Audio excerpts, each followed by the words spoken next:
Alors pour continuer ce tutoriel avec Photoshop, je suis dans Bridge et le fichier source que vous allez pouvoir télécharger avec ce tutoriel. Vous allez trouver la photo avec laquelle on a travaillé avec Lightroom et avec laquelle on va continuer à travailler avec Photoshop, et vous allez avoir le filtre que j'ai enregistré avec Lightroom. Alors pour ouvrir cette photo dans Photoshop, que je clique sur cette photo dans Bridge ou que je passe par Photoshop, cela va revenir au même, ça va me l'ouvrir dans Camera Raw. Donc je clique sur cette photo dans Photoshop et dans Camera Raw, j'ai déjà recadré cette photo et je vais aller directement dans Photoshop pour l'ouvrir. Et dans Photoshop, pour aller sur Silver FX Pro 2, filtre, et Nik Collection et Silver FX Pro 2.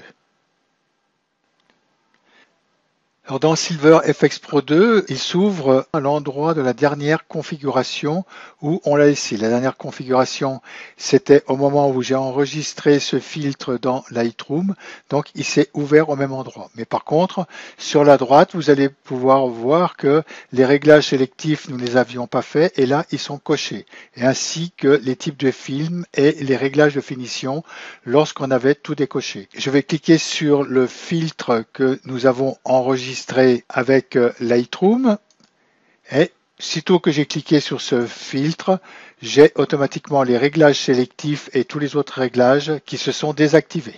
Nous repartons avec la même configuration que nous avions avec Lightroom. Alors dans cette configuration, bien sûr, le filtre a été enregistré déjà sur mon ordinateur. C'est pour ça qu'il la ressort. Mais pour ceux qui veulent travailler avec Photoshop et qui veulent importer le filtre que j'ai créé ici, il faudra qu'ils aillent sur Importer et ensuite qu'ils cliquent sur Plus pour importer le filtre.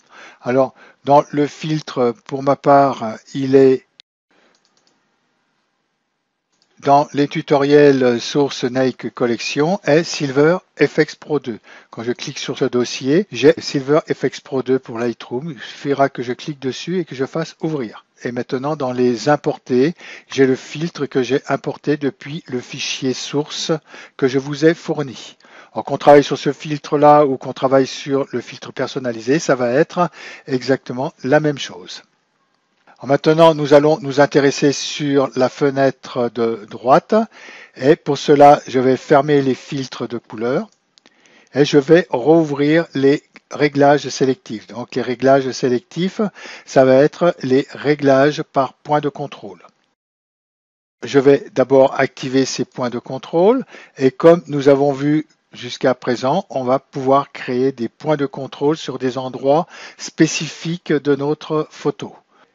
Alors pour nous déplacer sur notre photo, si je voudrais par exemple travailler sur la tête de ce cheval ou spécialement par exemple sur son œil, pour zoomer sur la photo, j'ai ici le zoom qui est présent comme nous l'avions eu dans Color FX Pro 2. Mais nous n'avons pas la main pour nous déplacer une fois qu'on aura zoomé. Alors ce zoom, je préfère l'oublier, je préfère faire CTRL plus et CTRL moins pour zoomer et dézoomer. Dans la CTRL plus, je vais zoomer, donc là je zoome à 50%. Avec le navigateur, je vais pouvoir me déplacer dans la photo. Je suis en zoom 50%, donc je vais encore faire CTRL plus une fois pour arriver à zoom 100%. Et pour me déplacer sur l'œil de ce cheval, vous voyez que je n'ai pas la main pour me déplacer. Comme on le fait avec Photoshop, je vais appuyer sur la barre espace, et donc vous voyez qu'en appuyant sur la barre espace, j'ai la main, et là je vais pouvoir me déplacer sur l'œil de ce cheval. Je pourrais aussi éventuellement me déplacer sur l'œil de ce cheval en allant simplement avec le navigateur. Voilà les deux déplacements que nous pouvons faire avec Silver FX Pro 2. Avec ces points de contrôle, je vais rajouter un point de contrôle sur l'œil de ce cheval. Alors pour ceci, je vais ajouter un point de contrôle, et comme dans tous les points de contrôle que nous avons vus jusqu'à présent, je vais cliquer sur l'œil, et dans ce point de contrôle, je vais pouvoir déjà travailler sur le rayon du point de contrôle. Donc si je veux travailler vraiment que sur l'œil, vous voyez que le rayon, il faut que je le diminue là, principalement sur cet œil. Ensuite, je vais pouvoir travailler sur la luminosité. Alors la luminosité, je pourrais aller à moins 100% jusqu'à plus 100%. Donc on va le laisser à peu près comme il était à 50%. Alors si je le place à 80% et que je ne le souhaite pas, 2 clics et vous voyez que vous revenez à 50%, c'est-à-dire au réglage de base. Le contraste, je vais pouvoir aussi travailler dessus. On va regarder ce que ça donne, un petit peu plus, un petit peu moins, voilà, comme ceci. La structure aussi, on va pouvoir la monter ou la descendre. Vous voyez qu'on peut travailler vraiment point par point et en cliquant sur le triangle qui est dessous, je vais pouvoir ouvrir plus de choix sur ce point de contrôle. Je vais pouvoir empiler les blancs. Je vais le laisser à peu près comme cela pour les blancs. On va pouvoir empiler les noirs. Vous voyez que quand je suis à fond à 100%, l'œil du cheval est beaucoup plus clair. Donc là, je vais le laisser peut-être à moins 100%. On va pouvoir aussi travailler sur la structure fine, comme on avait dans les réglages globaux en haut. Donc là, c'est un réglage qui va être sur une partie de notre photo. Structure fine comme ceci, et on pourra faire aussi sur la colorisation sélective, c'est-à-dire qu'avec mon curseur, je vais retrouver, vous voyez, derrière la couleur qu'il y avait au départ sur ma photo. Donc là, je vais revenir sur un œil qui va être colorisé par rapport à mon œil qui était en noir et blanc. Ces points de contrôle vont énormément nous servir, une fois de plus, sauf peut-être la colorisation, parce que si on veut sortir du noir et blanc avec notre photo, je trouve que c'est pas super de la coloriser à un endroit. Maintenant, si on veut jouer un effet de colorisation sur un endroit de notre photo, par exemple, je vais remonter sur le visage de cette jeune fille et je vais recréer un nouveau point de contrôle sur ce visage. Je vais le mettre voilà, comme ceci sur le visage. Et là, sur la colorisation, je vais, vous voyez, je peux retrouver la couleur du visage. Donc ceci, c'est simplement pour vous montrer les pouvoirs de ces points de contrôle. Ces points de contrôle vont nous servir à travailler sur une partie spécifique de notre photo. C'est un plus que nous propose SilverFX Pro 2. Je vais pouvoir, comme avec les autres tutoriels, faire un masque sur ces points de contrôle.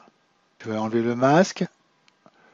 Ou sinon dupliquer le point de contrôle ou éventuellement mettre le point de contrôle à la corbeille. Et si j'ai plusieurs points de contrôle, je vais pouvoir les grouper comme on groupe plusieurs calques dans Photoshop ou les dégrouper en cliquant sur ces deux icônes. Pour revenir à un zoom normal, soit je fais CTRL- là 2 fois, ou sinon je clique sur le zoom et je reviens avec une image en plein écran. Ces points de contrôle, je ne vais pas les garder pour la suite du tutoriel.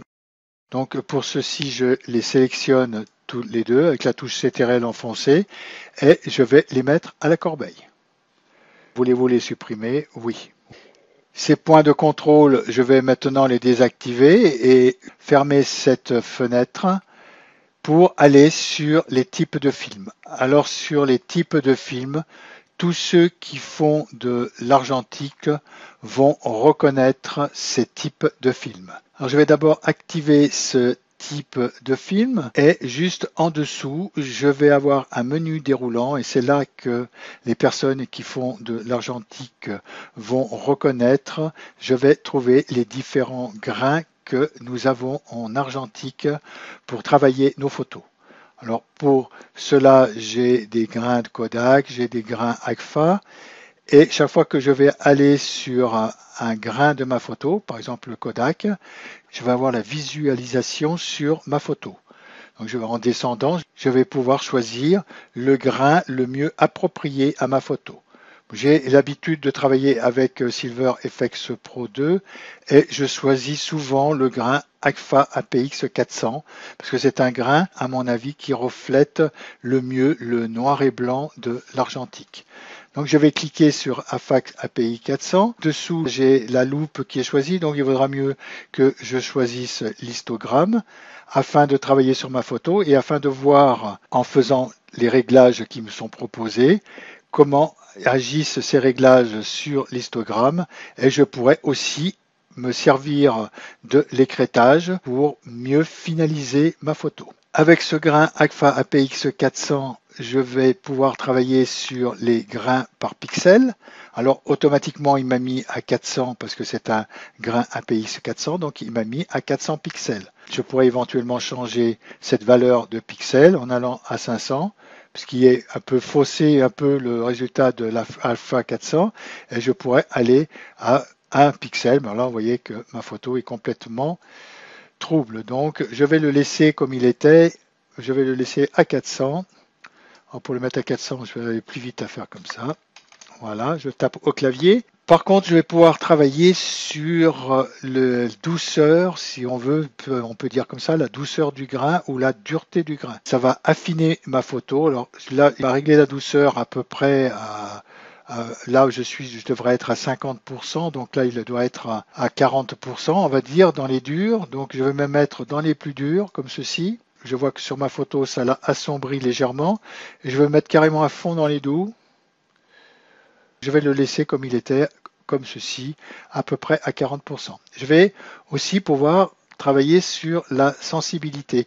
Alors, chaque fois, vous voyez qu'on déplace les curseurs, automatiquement, j'ai sur mon histogramme, ça change l'histogramme. Et je vois que question histogramme, je suis pas mal. Là, il y a un manque, mais c'est le blanc qui est dessous.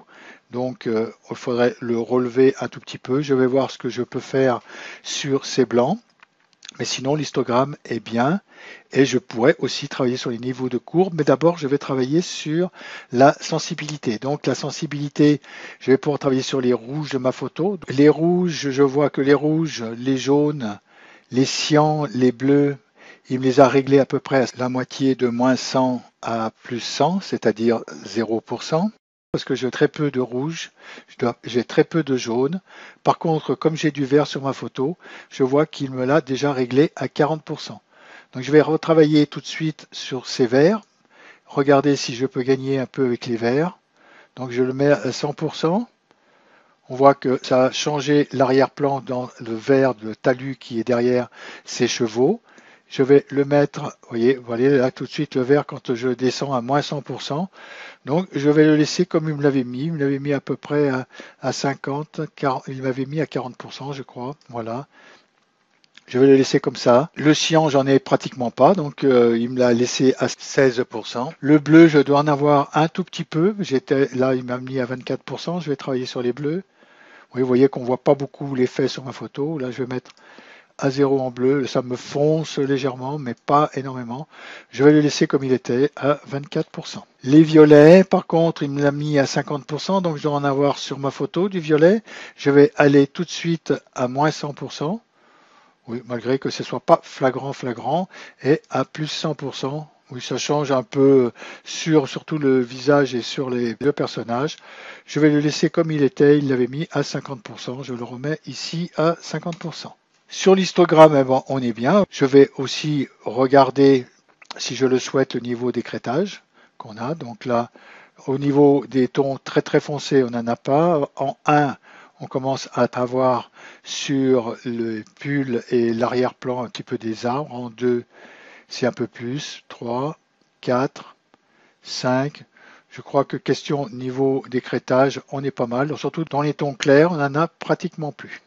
Si ça serait pour un atelier, je laisserai cette photo comme ceci, mais pour vous montrer, je peux travailler sur les niveaux de courbe comme on travaillerait sur les niveaux de courbe, que ce soit dans Photoshop ou dans Lightroom.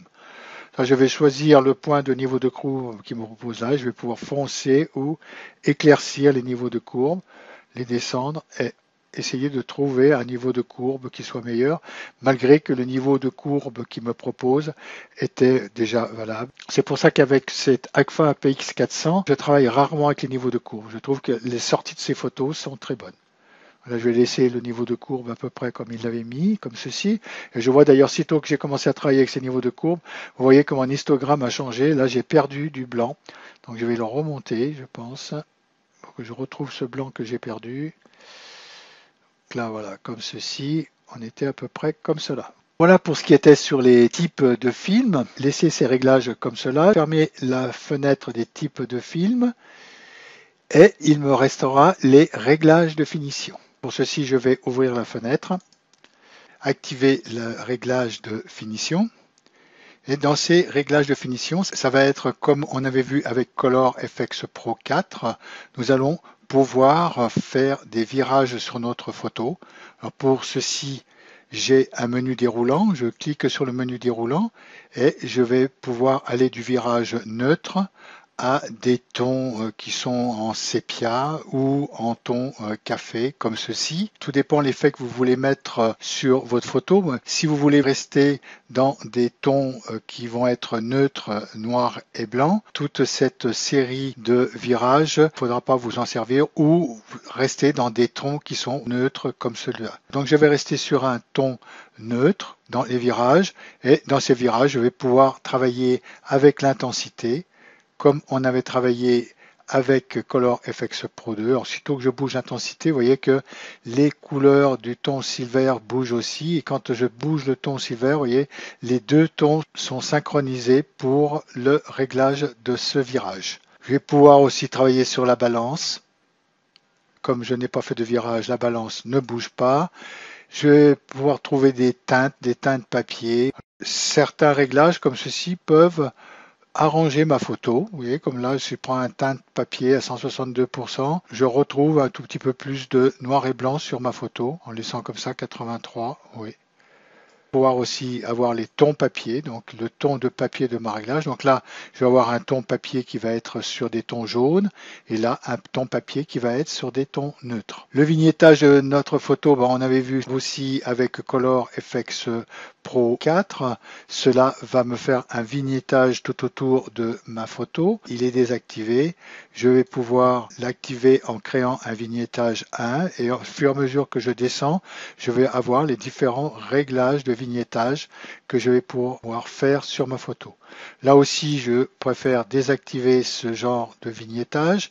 Ensuite, avec le vignettage que j'aurais mis, je pourrais travailler sur la quantité de vignettage. Vous voyez, aussitôt que je serre, ça va resserrer les bords de ma photo. Si je veux donner un effet de vignettage comme ceci, je vais pouvoir le faire, ou sinon éclaircir les bords de ma photo. Je vais laisser comme il était à 0%.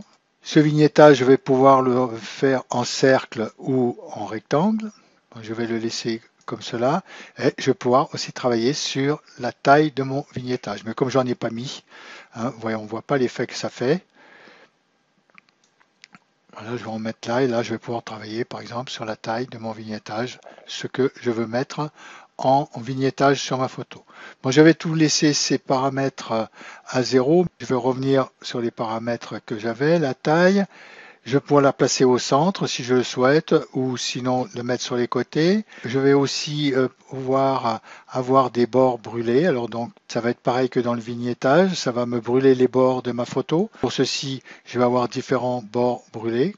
Et ces bords brûlés, je vais pouvoir les mettre à gauche, en dessus, à droite ou en dessous. Et je vais travailler aussi sur l'intensité de ces bords brûlés, la taille, la transition. Je vais aussi pouvoir travailler sur le contour de l'image. Donc là, c'est désactivé, je vais pouvoir l'activer. Donc le contour qu'on va pouvoir donner, ça va faire un genre de cadre si on veut donner des effets de cadre sur nos photos. Je vais les laisser en désactivé. Ces réglages de finition, je vais les remettre par défaut et je les désactiver. Nous avons tous ces réglages de finition dans Color FX Pro 4. Je trouve que dans Silver FX Pro, qui est fait pour créer du noir et blanc, la preuve avec tous ces réglages que nous avons en argentique, et à mon avis, ces réglages de finition s'accordent mal avec l'effet argentique qu'on veut donner sur notre photo. C'est pour ça que je le désactive. Bon, il existe, je vous ai montré comment il fonctionne. Je me répète, nous avons exactement le même dans Color FX Pro 4. Je vais fermer cette fenêtre. Nous abordons la fin de ce tutoriel sur Silver FX Pro 2. Je vais refaire un deuxième filtre personnalisé et vous le joindre dans le fichier source tutoriel et qui pourra vous servir pour vous montrer les réglages que j'ai fait sur Photoshop. Alors pour ça, je fais plus. Alors le premier, je vais l'appeler Silver FX Pro 2 pour Lightroom et celui-ci, je vais l'appeler Silver FX Pro 2 pour Photoshop.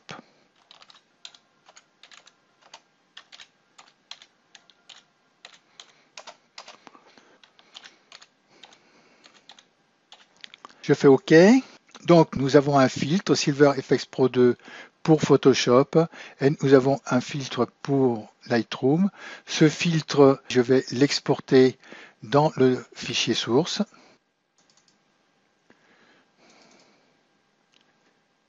Source Silver FX Pro 2 et là je fais enregistrer. Si on veut, on peut laisser notre image comme ceci, cliquer sur OK et je vais l'enregistrer dans Photoshop. Si je voudrais retravailler sur ma photo avec Photoshop et faire un masque de fusion, je cliquerai sur pinceau. Bon, je ne souhaite pas retravailler sur Photoshop avec cette photo, je vais simplement faire OK. Et il me crée un nouveau calque et où j'ai Silver FX Pro 2 avec Photoshop. Et comme vous pouvez le constater, mon arrière-plan n'a pas été touché. J'ai toujours mon image d'origine qui est ici. Je vous dis au prochain tutoriel qui va finir cette série sur les plugins de Nik Collection où on va travailler avec Viveza. Si ce tutoriel vous a plu, n'oubliez pas de cliquer sur la main « J'aime ce contenu » en dessous de cette vidéo. Et si vous ne l'avez pas encore fait, abonnez-vous à la chaîne, vous serez ainsi averti des nouveaux didacticiels mis en ligne. Afin de télécharger les fichiers sources, allez sur le site www.tutophotogLR, puis cliquez sur l'icône Atelier. Et dans le tableau de cette page, cliquez sur l'article de l'atelier. Sur la page Atelier, profitez de vous abonner à la newsletter. Vous recevrez un mail par mois qui vous informera de toutes les nouveautés qu'il y a eu sur le site le mois précédent. Téléchargements, tutoriels, ateliers et autres événements sur la photographie. Je vous dis à bientôt sur Tuto Photo.